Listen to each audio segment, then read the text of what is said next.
Usa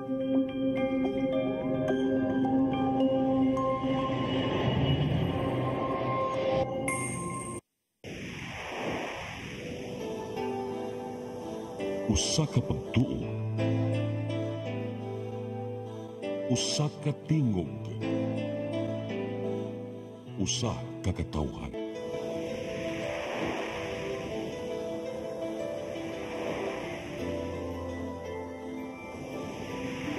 Cebu Catholic Television Network.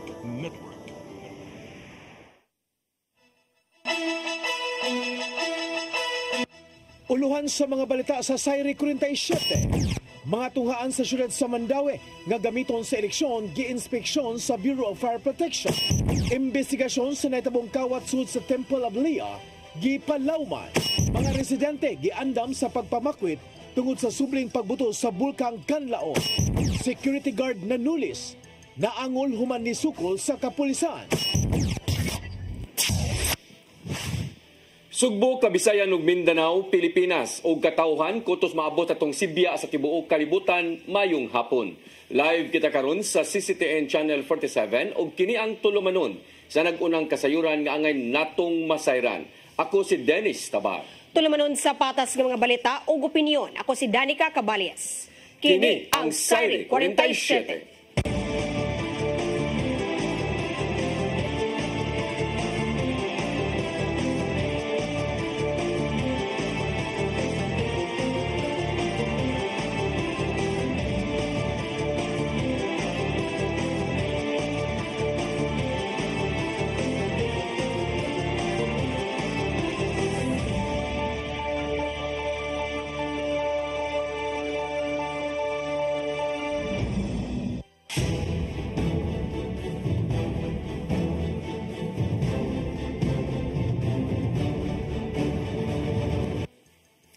O karon sa kompletong detalye sa atong mga balita, mga tunghaan sa syudad sa Mandaue nga gamiton sa eleksyon gisusi sa Bureau of Fire Protection o gitan-aw ang linya sa kuryente ug mga lutsanan.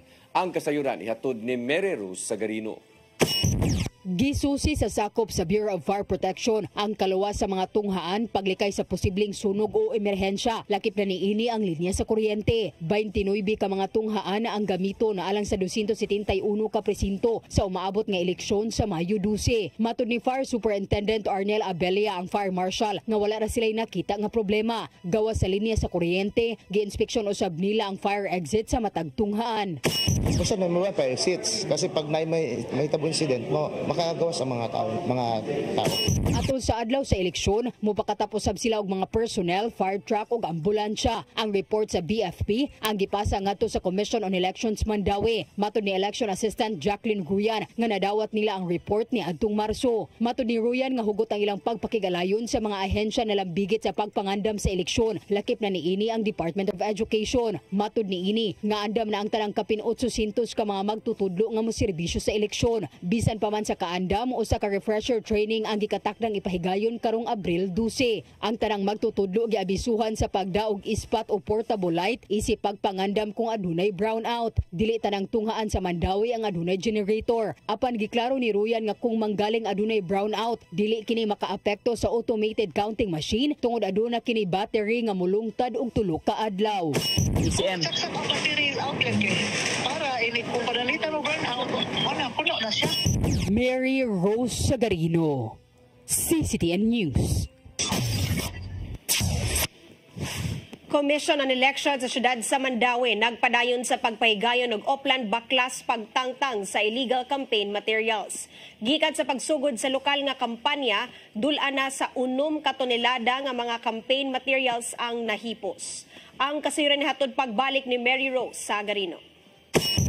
Nipahigayon og Oplan Baklas kaganinang buntag ang Commission on Elections Mandaue sa Barangay Banilad. Moabot sa dulan 2 ka tonelada ang ilang nasakmit nga mga campaign materials nga wala nabutang sa saktong lugar. Nagpadayon ang local office sa pagpahigayon sa Oplan Baklas matag Martes. Kuyog ang sakop sa Department of Public Works and Highways, Traffic Enforcement Agency of Mandaue ug Mandaue City Police Office.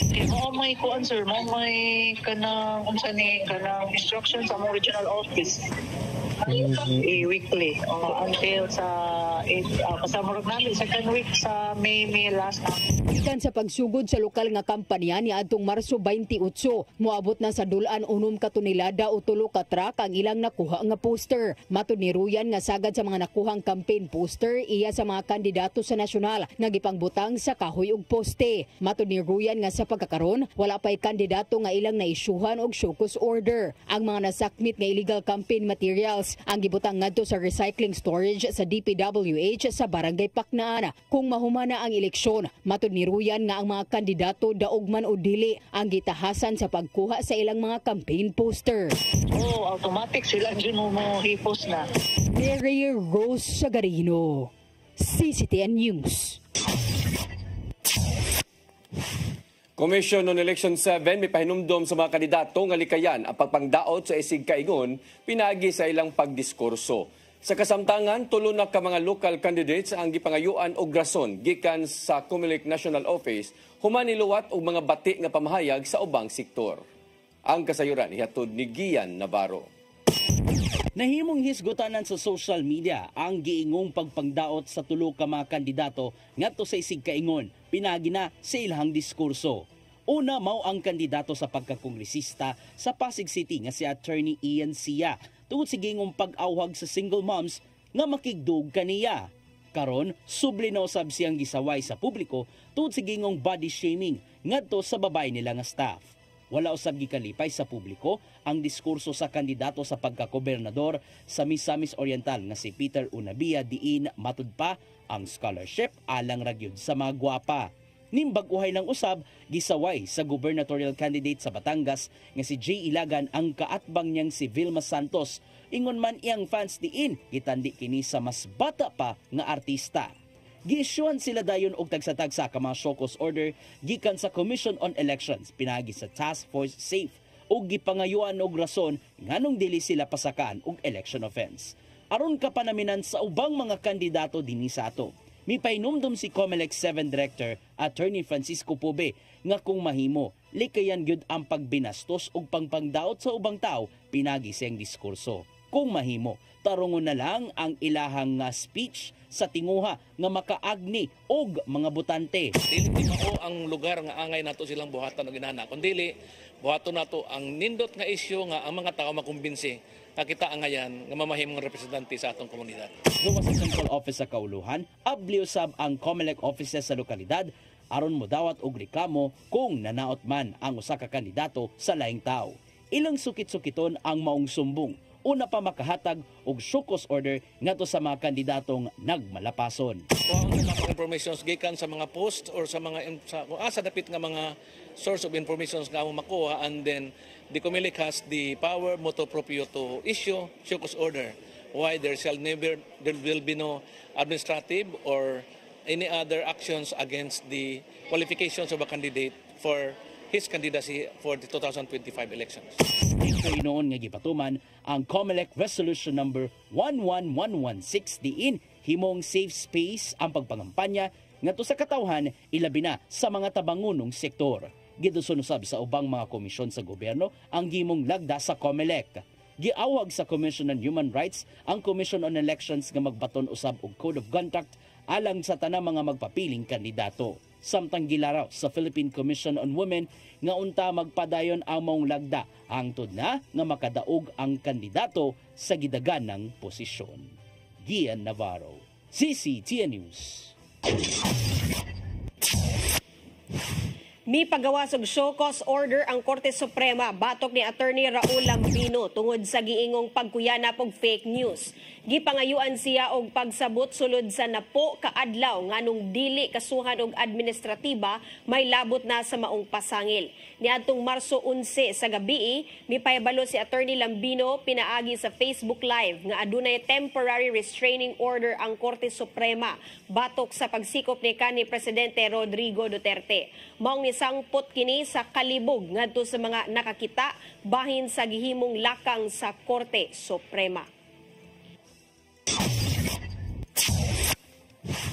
Giauhag sa Police Regional Office kung PRO 7 ang publiko nga magpabiling responsable sa mga gipangbasa nga mga impormasyon online. Subay kini sa pagpasaka og kaso sa miaging semana batok sa duha ka mga content creators sa Sugbo tungod sa gingong pagpakatap og fake news. Sila ang gipasangin lang ni gamit sa karaang video sa prosesyon atol sa Pista Senior o mipasabot nga prayer rally kana alang sa kanhi Presidente Rodrigo Duterte. Matod sa tipamaba sa PRO7 nga si Colonel RB Paraon Bueno nga nakahatag kini og kakuyaw og kalibog sa palibot.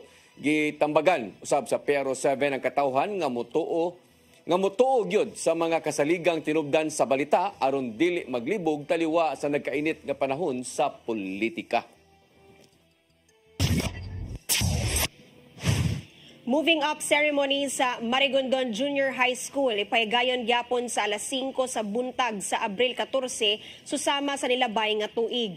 Hinuon ang maong schedule gisabutan na sa mga ginikanan ug sa eskwelahan. Ang kasayuran ni hatod ni Crystal Joy Pelerca. Sama sa nilabay nga tuig, alas 5 gihapon sa buntag ipahigayon ang moving up ceremony sa Marigondon National High School karong Abril 14 sa Hoops Dome. Mahinumduman nga niadtong nilabay nga tuig, nahimong kontrobersyal ang moving up ceremony sa mong tunghaan tungod kay adunay ni reklamo sa kasayon ni ini ug kadlawon pa lang ana-ana sa Hoops Dome ang mga completers.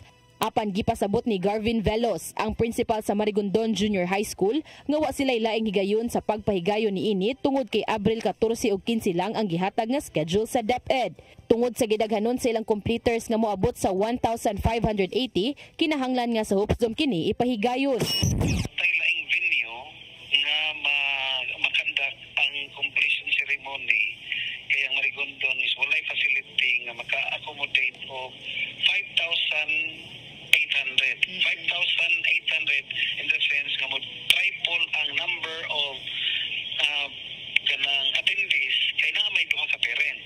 Gidugang ni Velos nga niadtong Pebrero, nagpatawag na sila og meeting sa mga ginikanan sa mga completers ug nagkasinabot sila sa mong schedule tungod kay nakasabot sa sitwasyon. Gibutyag hinuon ni Velos nga bisan og alas 5 magsugod ang ilang moving up ceremony apan ipahigayon ang ilang processional march sa alas 4 sa kadlawon apan dili obligado ang mga completers sa pagtambong ni ini. Kung itandi sa nilabay nga tuig, mas daghan ang mga completers karong tuiga. Apan gitinguha gihapon nilang mahuman sila og alas 9 sa buntag tungod kay gipamub-an na nila ang ilang program.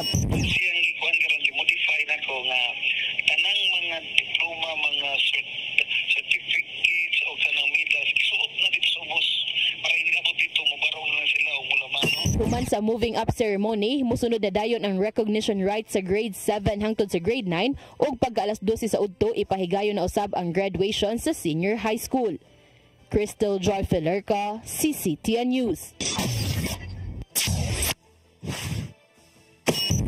Musunod, imbestigasyon sa nahitabong kawat sud sa Timple Ablia, gipalawman. Kana og daghan pa mga balita sa pagbalik sa Sayri 47.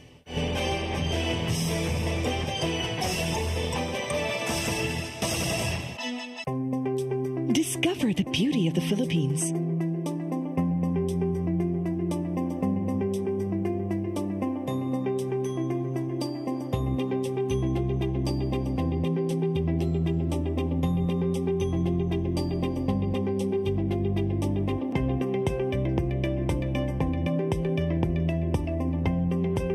With Philippine Airlines, the country's flag carrier.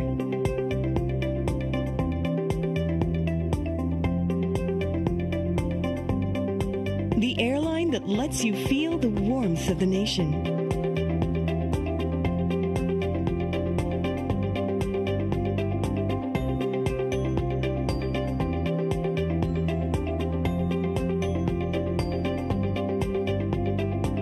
Mabuhay.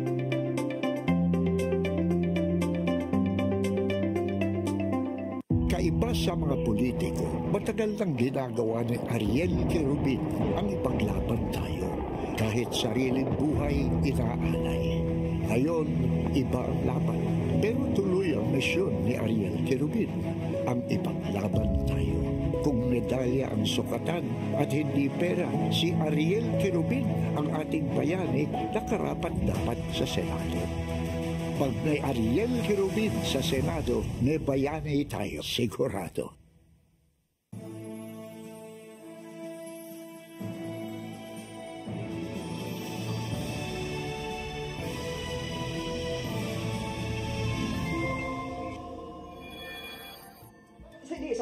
nagmahay ka nga nabingyo ka. Wala akong nagmahay.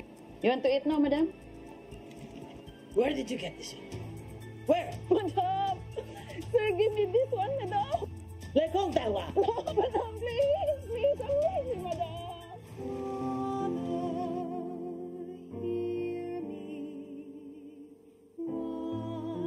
Medyo ko ganahan mo ulit Pilipinas kaya gusto ko mangita dyan kong trabaho na rin tabangan ako ninyo.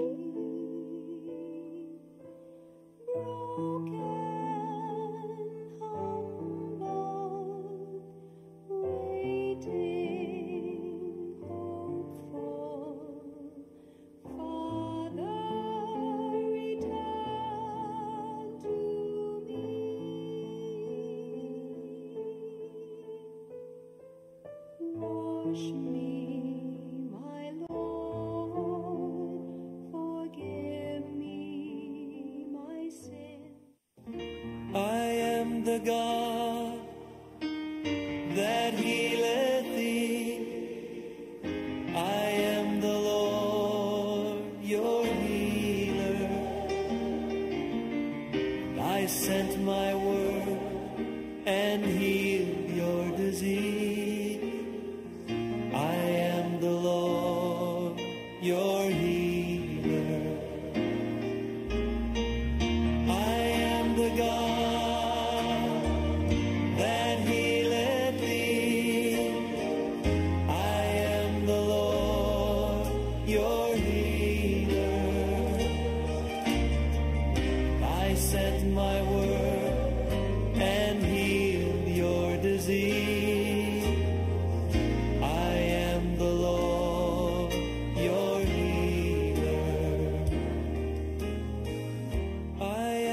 God that healeth thee. I am the Lord, your healer. I sent my word and healed your disease. I am the Lord, your healer. I am the God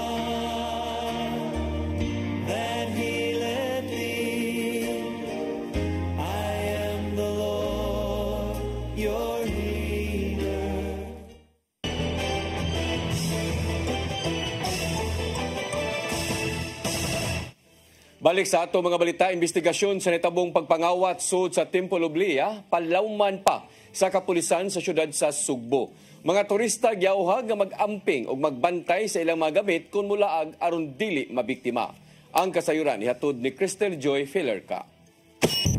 Nahimong sumsuman sa tanan ang nahitabong pagpangawat sulod sa Temple of Leah sa bukirang bahin sa syudad sa Sugbo niadtong nakalabay lang nga weekend. Matod sa post sa usa sa mga bisita nga nakawat sa wa pa mailhing kawatan ang bag gikan sa duha ka mga turista nga gikan sa Korea. Nian ang panahunan nagpicture-picture ang mga bisita samtang gibutang lang sa usa ka suok ang ilang dala nga bag.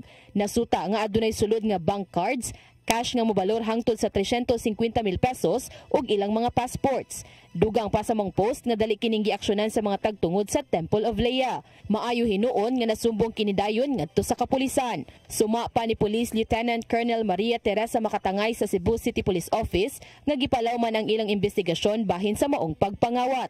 Apan ang dako nilang hagit mao ang pagduso sa affidavit kay nanguli naman ang mga nabiktima gikan sa Korea.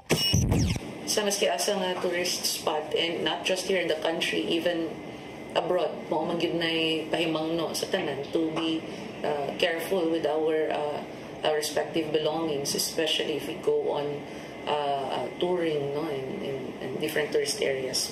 Maong tambag nila sa ubang mga lokal og langyaw nga bisita nga magmatngon gyud sa pagpanglaag ilabi na sa gibitbit nila nga mga gamit. Kini aron masiguro ang ilang kaluwasan ug hayan dili mahaso sa ilang pagpanglaag. That is one of the challenge no in pursuing further criminal action if in case natay makuha nga POI ni investigation, because since this is a possible case for theft, kailangan magyuta nga adunay yung execute og affidavit nga nawala gyud sa ilaha. Crystal Joy Filerca, CCTN News. Bulkang Kanlaon sa Negros Oriental ni bugwak pag-usab og bagang abog karong adlaw. Mao gipaandam sa LGU ang ilang mga residente sa pagpamakwit kung magkagrabe man ang kahimtang. Ang kasayuran ni hatod ni Gian Navarro. Miulbo na sab og bagang abog og aso ang Bulkang Kanlaon sa Canlaon City, Negros Oriental karong adlaw. Matud sa Philippine Institute of Volcanology and Seismology Confivox, nga nitumaw ang maong pagbuto ganiyang alas 5:51 na sa buntag. Gibanabanang ana sa 4,000 meters ang gitason sa gibugang nga abog gikan sa mong bulkan. Ana sa southwest ang direksyon sa maong abog hangtod nga nahunong ang pagbuto sa bulkan pasado alas 7 na sa buntag. Nagpabilin pa sa alert level 3 ang Bulkang Kanlaon tungod sa risgong dala ngadto sa mga residente. Manghugot ng gipatuman sa Canlaon City LGU ang 6-kilometer extended danger zone sa palibot sa bulkan. Walay pasudlong bisan kinsang tao sulod sa extended danger zone alang sa kaluwasan na usab sa tanan. Gipahimangnuan ni Mayor Batsyuk Cardenas ang ilang mga residente nga magmatngon sa kanunay ug pangandaman sa pag-evacuate kung ugaling magkagrabe pa kini. All pray nga dili ra gyud siya budako no kay ato ang siguruhon no ang safety gyud sa katawhan nato dinhi sa syudad sa Canlaon. Nasuta usab sa Ash 3D nga gigamit sa Fivox alang sa monitoring nga matagamtaman sa tulo ka mga barangay sa La Carlota City, Negros Occidental ang ashfall. Hinungdan nga gipahimangnuan sila sa Department of Health nga mosunod sa mga health protocols sama na lang sa pagsulob og face mask aron dili makahanggap og abog gikan sa bulkan. Nasuta usab sa Environment Management Bureau 7 nga nagpabiling anaa sa maayong kalidad sa hangin ang Kabisayan human sa pagbuto sa Bulkang Kanlaon. Gian Navarro, CCTN News.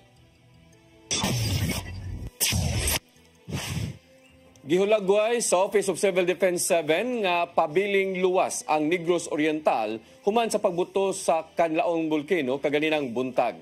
Matod sa Regional Director nga way natala nga ashfall sa mao nga dapit ug wa na usab makwit tungod kay wao na gipabalik ang mga nagpuyo duol sa bulkan.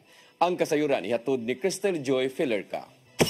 Gihulagway ni Regional Director Joel Erastain sa Office of the Civil Defense 7 nga nagpabiling luwas ang Negros Oriental human sa pagbuto sa Mount Canlaon kaganihang alas 5:51 sa buntag.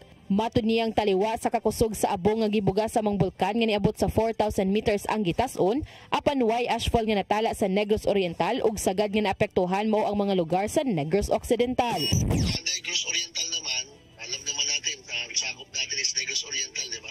Okay naman siya, hindi naman siya, wala tayong ashfall na reported. Tapos pati rin yung mga tao, normal din naman, hindi yung not in a state of panic or anything. But they're ready and prepared. Hinuon, gipasabot sa Regional Director nga ubos ang posibilidad nga magka-ashfall sa Negros Oriental ilabi na gyud sa Canlaon City. Kasi lalo na sa Canlaon City, no? Sa Canlaon City kasi wala yung hangin kasi is southwest to west. Ang Canlaon City is east to southeast. Ayan. So wala talagang ash na ina-expect na dumapo sa Canlaon.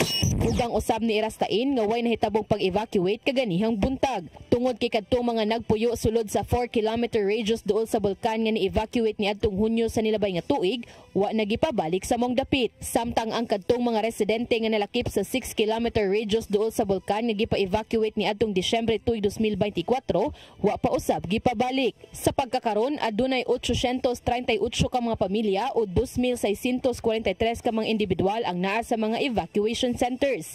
Nagikan kini sa 5 ka mga barangay sa Canlaon City, Negros Oriental nga mao ang Barangay Lumapaw, Pula, Masulog, Malayba ug Linutangan. Padayon ang pag-atiman kanila sa mga nagkadaiyang ahensya sa gobyerno alang sa paghatag sa ilang mga panginahanglanon ilabi na gyud ang mga pagkaon ug tubig. Nibutyag usab si Erastain nga aduna pa sila'y igong supply sa face mask nga maapod-apod sa mga residente. Crystal Joy Filerca, CCTN News. Department of Education 7 may painumdum sa mga magtutudlo nga humanon una ang ilang mga rekisito sa dili pa magbakasyon. Tungod kini sa ipatumang 30-day uninterrupted flexible vacation sugod karong Abril 16. Ang kasiran hatod ni Gian Navarro. Gipainomduman sa Department of Education 7 ang mga magtutudlo nga humanon una ang paghatag og grado sa mga tinun-an usa pa magbakasyon. Subay kini sa bag-ong direktibang uninterrupted flexible vacation sa mga public school teachers sud sa 30 ka adlaw sugod karong Abril 16 hangtod Hunyo 1. Matud ni DepEd 7 Director Salustiano Jimenez nga pinaagi sa mong lagda mas makapahuway og tarong ang mga magtutudlo diin di sila mahimong samukon sa mga buluhaton sa eskwelahan. Maong kinahanglan nilang humanon ang tanang mga dokumentong gikinahanglan sa mga estudyante sama na lang silang report card una pa mahatagan og clearance gikan sa DepEd. Sila na naginang humanon og dali aron dili na sila masamok. Sila na makabuot sila kung sa ilang gusto kay requirement man pud na sa ilang PBP nga cleared sila once nga mahuman na ang end of school year. Gipatuman among bag-o lang na amend nga polisiya subay na sa tinguha sa kasamtangang administrasyon nga di mapalabi nga magtrabaho ang mga magtutudlo. Dugang pa sa kadagkuan sa DepEd 7 nga mahimong usahon o anam-anamon ang pagpaimos sa 30-day break. Samtang voluntary usab ang pagsalmot sa mga professional development activities o summer training diin makakuha usab ang mga magtutudlo og dugang service credits. May musab sila nga makaalagad sa eskwelahan ining abot na sa eleksyon karong umabot nga Mayo 12 isip masakop sa Electoral Board. So, kay ilam nang gusto nga magpasamok ana nila, so that's another thing. And then aside from that, aside nga makadawat sila og honorarium, makadawat gyapon sila og service credits on top of the regular service credits nga madawat nila kung gitawag sila no during sa vacation. Naitaw usab ni Jimenez nga to sa mga magtutudlo nga ipaibaw nga to sa ilang school head kung kanus sila makabakasyon alang sa mamahimong adjustment sa eskwelahan. Ilabi na nga lauman ang remedial ug summer classes sa mga tinun-an diin ang available nga teachers lang ang mahimong makadumala niini. During this time nga ang mga maestra ato ang gihangyo nga moana eskwelahan katong panahon nga okay ra sila masamok, they will be given additional service credits. Navarro, CCTN News. Giawhag ni Cebu Archbishop Jose Palma ang mga Katoliko ngay padayon ang paghigugma ngadto sa Ginoo bisan pa man sa mga kapakyasan nga naangkon. Kini maoy gipalanog nga mensahe atol sa Christmas karong nga adlaw nga gipahigayon sa Cebu Metropolitan Cathedral. Matod sa iyang wali nga sama sa ubang tawo, nag-atubang usab og hilabihang pagsaway sa katawhan ang Ginoo sa wa pa kini gilansang sa krus. Bisan ugway perpekto nga gugma ang usa ka tawo, kinahanglang usab kini nga matagamtaman sa katawhan ngadto kang Ginoong Hesukristo nga maoy nag-antos alang sa kaluwasan. Gipahigayon ang Christmas sa usa ka og usab gibinditahan ang mga lana nga gamiton karong Semana Santa. Ngayon, we continue the journey. Wa na og duwang auxiliary ngayok ta. I don't know kung sa pa ito moabot. No? But we continue the journey. You are here. Each one of us received so many blessings. It's important, but let God decide when. Bayranan sa buwis ngadto sa Cebu City Government laumang mapaspasan pa sa maabot nga panahon. Kini human nagpirmahanay ang Cebu City Government og digital payment platform gikan sa Korea alang sa maong sistema. Ang kasiran hatod ni Mary Rose Sagarino.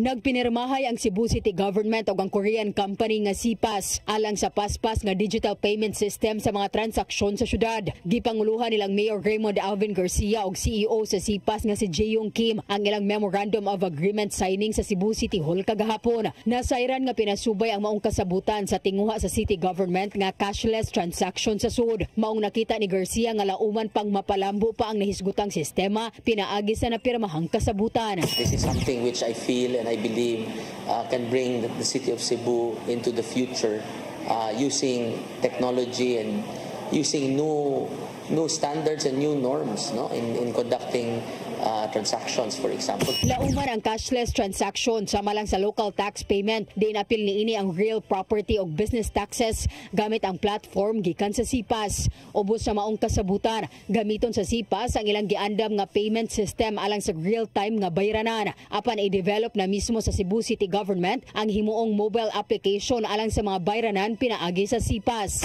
That is really the direction. That is really the end goal. No? So there are different forms of cashless transactions. It can be GCash. It can be Paymaya. It can be credit card. It can be bank transfer. It can even be payment in terms of the new modes of currency. Samtang isiguro usab sa isig kahabig nga dili gyud magkapuliki ang cashless nga bayranan aron dili mahasol ang ubang mga kliyente kadugayan. Mary Rose Sagarino, CCTN News. Mosunod, security guard nagnulis na angol human ni sukol sa kapulisan. Kanaog daghan pa mga balita sa pagbalik sa Sayre 47.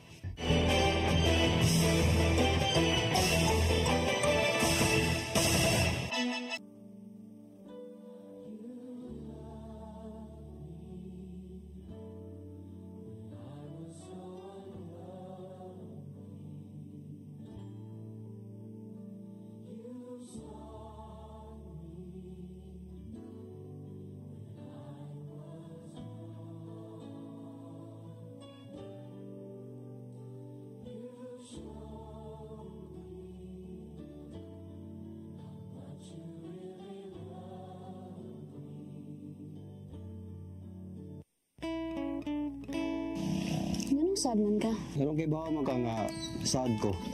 Wala lang. Makita lang ako si Mamaw. Mananagan ba ako?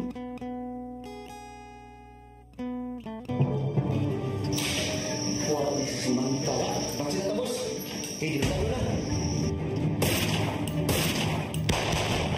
Hindi ka makabaso ni Manuel. Oh, ganong dili man? Oh, ganong dili man? Ngauyab man na sila. Hilong mo, ikaw ba? Susira kay ka. Tawhan ang pulatan ako. Wadi boss. Agad. Sama tapo nyo. Human sa iyang pagbiya, unya karon, mubalik siya. Ang mga masad. Dili na kasama mo, ha? O saan ngayon? Wala siya ngayon. Isa man sila. Imo na ba na? Kamatigo na daw. Nawayon ba ya? Hindi, susbiyag.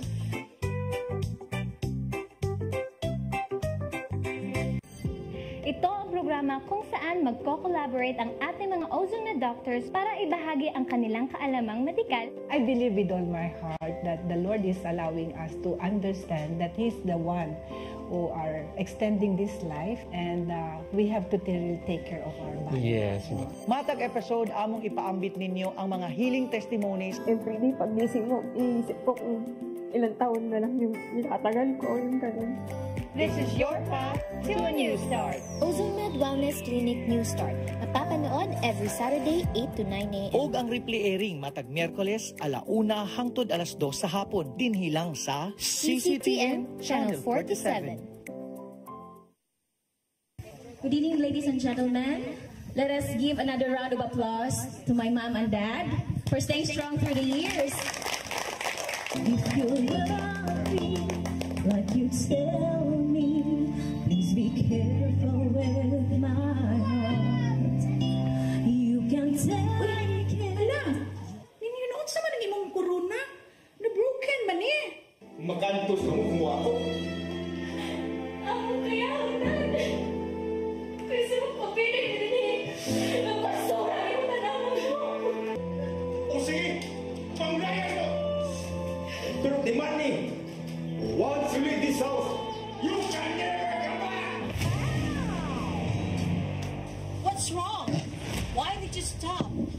Ako na ni.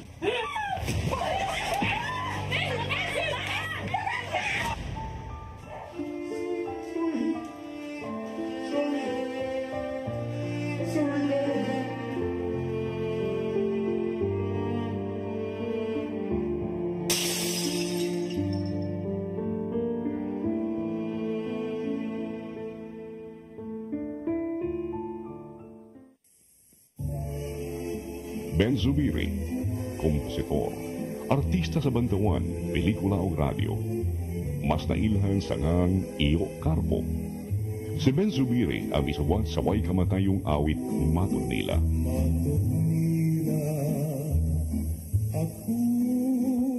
Alang sa uban, ang Matud Nila usa ka cultural anthem sa mga Cebuano. Gawa sa Matud Nila, si Ben Zubiri usab ang isawat sa mga immortal nga awit sama sa ikaduhang bathala. Alma Bonita, ang palad ng buo, gugmang gibati ko, pasayawa ko dahi. Si Ben Zubiri namatay niya atong 1969. Apan ang iyangan, buhi kanunay sa kasing-kasing sa mga taong padayong nag-awit sa iyang mga komposisyon. Ben Zubiri, garbo sa Subo. Subo ano ni? Garbo po masalig sa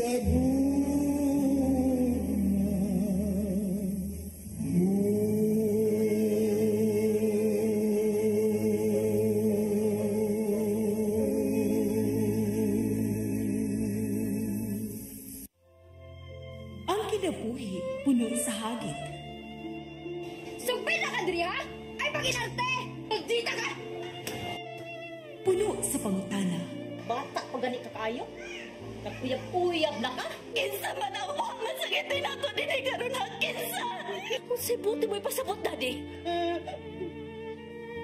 Puno sa luha. Pagpili pa, ako nga imong anak o kanay imong mga babae. Kasuko. Yung nananado pa. Ano itang kani Papa? Apan bisan mangit-ngit pa ang imong kalibutan, aduna pa'y nagpahiping kahayag. Aduna ka pa'y kasumbungan. Mga lama, hanap na. Dear Tatay, Tunog na unlod na. Nganong handungan. Wailaing pagi aron masabtan nato ang Biblia. Kinahanglan nga doon na tayo relasyon kang Jesus. Hangtod sa layan natong panaguban, daghang salamat. Shalom. Tunog na unlod na.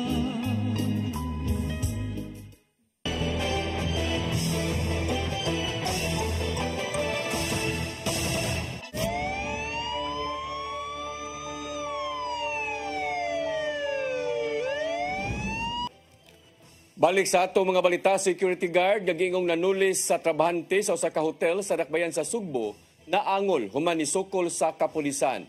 Nakita sa Cebu City Police Office nga dako og ikatabang ang outpost gawas sa hinungdan nga natubag gilayon ang alarma. Ang kasayuran ihatod ni Gian Navarro. Nagsugod na maong insidente sa diyang gituuhang nanulis ang 28 anyos nga security guard nga si Vernon Patria ngadto sa usa ka cashier sulod sa usa ka hotel do sa Fuente Osmeña sa syudad sa Sugbo. Nag-inilugay gani ang duha aron mapugnan pa ang maong daw tang tinguha. Hangtod nga niresponde diha dayon ang mga sakop gikan sa Special Weapons and Tactics kon SWAT o Motor Rider Unit. Apan niikya sa maong sikyo o gibiyaan niya nga naguba ang bintana sa hotel. Yang hinuon sa miresponding pulis ang sikyong si Patria nga mutahan na lang apan ni sukol hinuon kini.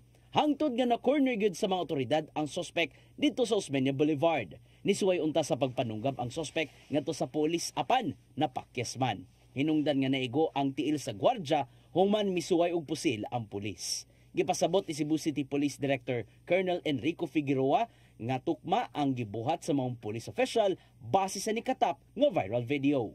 Ito ba tingin ating Mario, binibigyan nila ng warning yung ating suspect na sumuko at bitawan yung hawak niyang bladed weapon. But instead, nag-attempt yung ating suspect na sugurin. Makikita naman natin sa video na sinusugod niya yung ating pulis na umaatras naman yung pulis natin. Makikita rin natin yun. Umaatras yung pulis natin. Binibigyan siya ng chance na sumuko siya at bitawan yung kanyang patay. Ana hinuon sa luwas nga kahimtang among sikyo, human siya gidaladayon sa tambalanan. Nakita ni Figueroa nga dako og ikatabang ang gibutang nga police outpost sa gawas. Maong daling nakasumbong ang mga nakakita sa maong insidente. Because less than 2 minutes ay nandun yung ating police officers na nag-responde na sila kasi unang hininga ng tulong ng ating concerned citizen na nag-report ng incident. Himalaw man nakaroon ang investigasyon sa mga otoridad aron masubay kung nganong gibuhat man sa sikyo ang pagpanulis o gingong pagpangharas ngadto sa hotel cashier. Mong awag ni Figueroa sa ubang mga establishmento nga magbaton og CCTV camera sa ilang palibot tungod kay dako kining gamit sa gayong adunay ipaygayong investigasyon bahin sa krimen kung galing mo tumauman sa sulod. I-assure natin na sila ay gumagana lahat ng CCTV natin and strategically located sa mga location na dapat madali nating ma-review yung mga insidente kung may mangyayari. And of course, siyempre, another barrier, security barrier, yung security guard. Ian Navarro, CCTN News. Moabot sa usa ka kilo sa gituwang shabu nga mobalor og 6.8 million pesos ang nasakmit sa kapulisan sa syudad sa Mandaue. Ato sa bypass operation gipaygayon sa sitio Laray, Barangay Umapad gagabi. Nasikop baw si alias Del 28 anyos, residente sa Minglanilla sa syudad sa Sugbo. Siya gikonsiderar nga high-value individual target sa Rehiyon 7. Nasayran sa investigasyon nga magbaligya kini sa ilegal nga droga sa syudad sa Sugbo, Mandaue ug Lapu-Lapu. Mato ni Police Lieutenant Colonel Mercy Villaro, tigpamaba sa Mandaue City Police Office, nga giangkon sa suspect nga 3 ka buwan pa lang siya nga nisulod sa pagpamaligya ug shabu.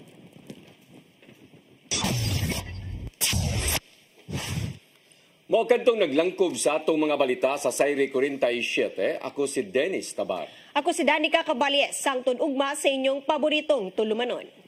Sayre 47.